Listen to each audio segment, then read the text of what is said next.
ഇന്ത്യയിൽ നിന്ന് വിദ്യാർത്ഥികൾ വിദേശത്ത് പോയിട്ട് MBBS പഠിക്കുന്ന ഈ ഒരു പ്രവണത നാഷണൽ മെഡിക്കൽ കമ്മീഷൻ പൂട്ടിടാനായിട്ടുള്ള സാധ്യതയുണ്ടോ എന്നുള്ളൊരു കാര്യം കുറേ കാലമായിട്ട് നമ്മൾ കേൾക്കുന്നതാണ്. 2021 national medical commission FMGL regulation എന്ന പേരിൽ എന്ത് ചെയ്യുന്ന ഒരു ഗസറ്റ് പബ്ലിഷ് ചെയ്യുന്നത്.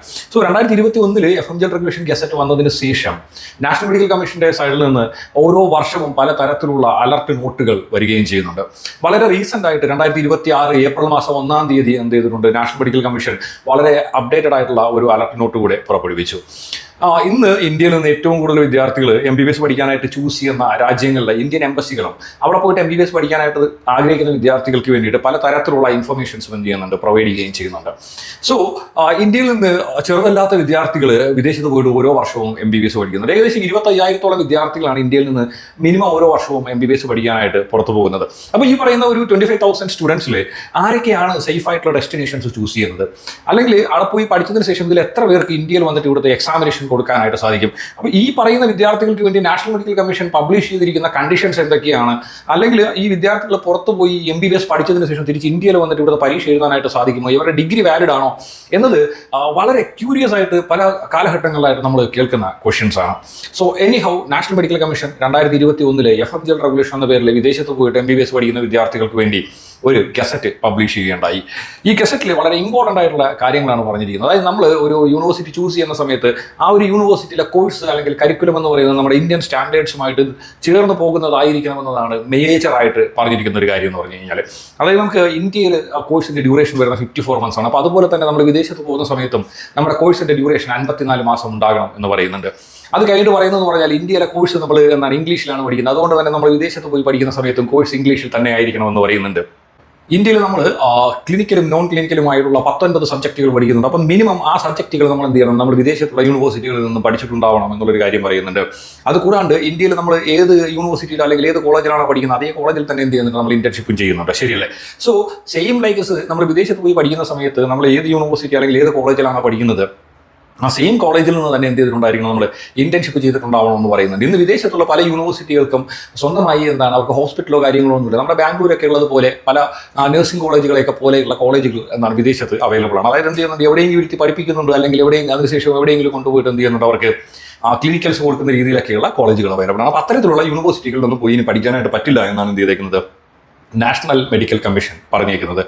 ദെൻ നമ്മൾ ഇന്ത്യയിൽ പഠിക്കുന്ന ഒരു വിദ്യാർത്ഥിയെ സംബന്ധിച്ച് വൺസ് 5.5 വർഷത്തെ കോഴ്സ് കഴിഞ്ഞാൽ 4 വർഷത്തെ കോഴ്സും പ്ലസ് 1 വർഷത്തെ ഇന്റേൺഷിപ്പും കഴിഞ്ഞ് 5.5 വർഷം കഴിഞ്ഞ് കഴിഞ്ഞാൽ ആ വിദ്യാർത്ഥിക്ക് എന്ത് കിട്ടുന്നുണ്ട്, ഇന്ത്യയിൽ രജിസ്ട്രേഷൻ കിട്ടുന്നുണ്ട്. സോ സെയിം ലൈക്ക് വിദേശത്ത് പോകുന്ന ഒരു വിദ്യാർത്ഥിയെ സംബന്ധിച്ചിട്ട് വൺസ് കോഴ്സ് കഴിയുന്ന സമയത്ത് എന്ത് ചെയ്യണം, ആ രാജ്യത്തിലെ രജിസ്ട്രേഷനോ അല്ല എങ്കിൽ ആ കോഴ്സ് എന്ന് പറയുന്നത് ആ രാജ്യത്തിലെ പൗരന് ലൈസൻസ് ടു പ്രാക്ടീസിന് എലിജിബിൾ ആവുന്ന രീതിയിലുള്ള കോഴ്സ് വേണം പഠിച്ചിരിക്കാനെന്നാണ് പറയുന്നത്. So first national medical commission ഈ ഒരു കാര്യം കൊണ്ട് ഉദ്ദേശിച്ചിരിക്കുന്നതെന്ന് പറഞ്ഞാൽ നമ്മൾ ഏത് രാജ്യത്താണോ പോയി പഠിക്കുന്നത് ആ രാജ്യത്തിൽ എന്ത് ചെയ്തിട്ടുണ്ടായിരിക്കണം, നമ്മുടെ degree first of all eligible ആവുകയും വേണം. അത് കൂടാണ്ട് ഇന്ത്യൻ സ്റ്റാൻഡേർഡുമായിട്ട് എന്ത് ചെയ്യണം, ഈ ഒരു ഡിഗ്രി അലൈൻ ചെയ്ത് പോകുന്നതുമായിരിക്കണം. അപ്പോൾ അങ്ങനെയാണെങ്കിൽ മാത്രമേ എന്ത് ചെയ്യാൻ പറ്റുള്ളൂ, ഇനി മുതൽ തിരിച്ച് ഇന്ത്യയിൽ വന്നിട്ട് ഇവിടുത്തെ പരീക്ഷ എഴുതാനായിട്ട് സാധിക്കുകയുള്ളൂ. പിന്നെ ഇന്ത്യയിലെ പരീക്ഷ എഴുതണമെങ്കിൽ നീറ്റ് ക്വാളിഫൈഡ് ആയിട്ട് വേണം നമ്മൾ ഇവിടുന്ന് പോകാനായിട്ടും. ഓക്കെ, സോ ഇതാണ് 2021 FMGL റെഗുലേഷൻ ഗസറ്റിൽ നാഷണൽ മെഡിക്കൽ കമ്മീഷൻ പറഞ്ഞു വെച്ചത്.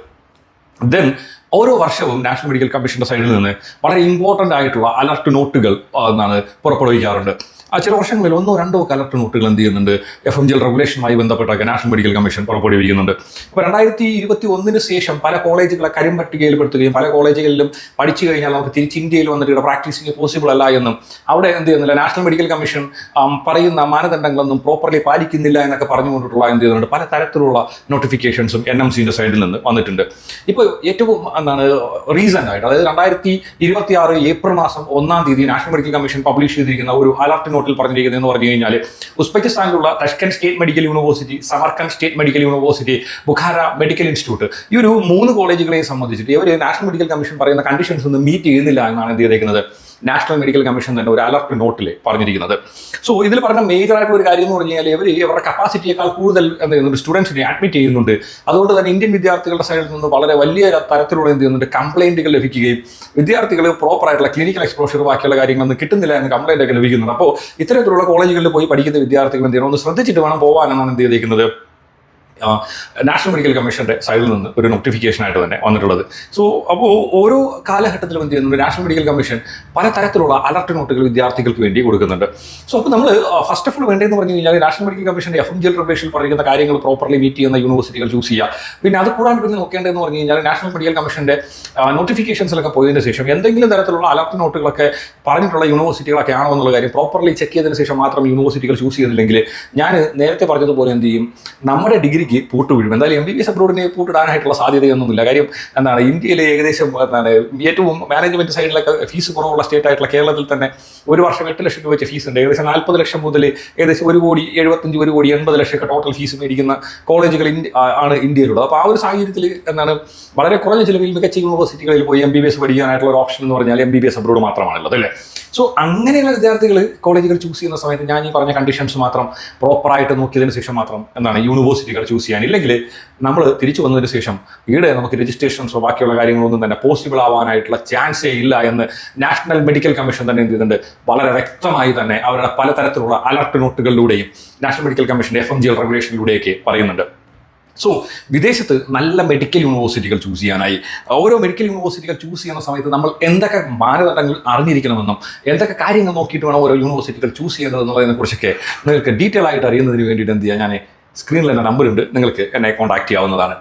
അപ്പോൾ MBBS അബ്രോഡുമായി ബന്ധപ്പെട്ടിട്ട് വളരെ ഇൻഫോർമേറ്റീവ് ആയിട്ടുള്ള പുതിയൊരു വീഡിയോ കാണുന്നവരേക്കും എല്ലാ കൂട്ടുകാർക്കും ബൈ ബൈ.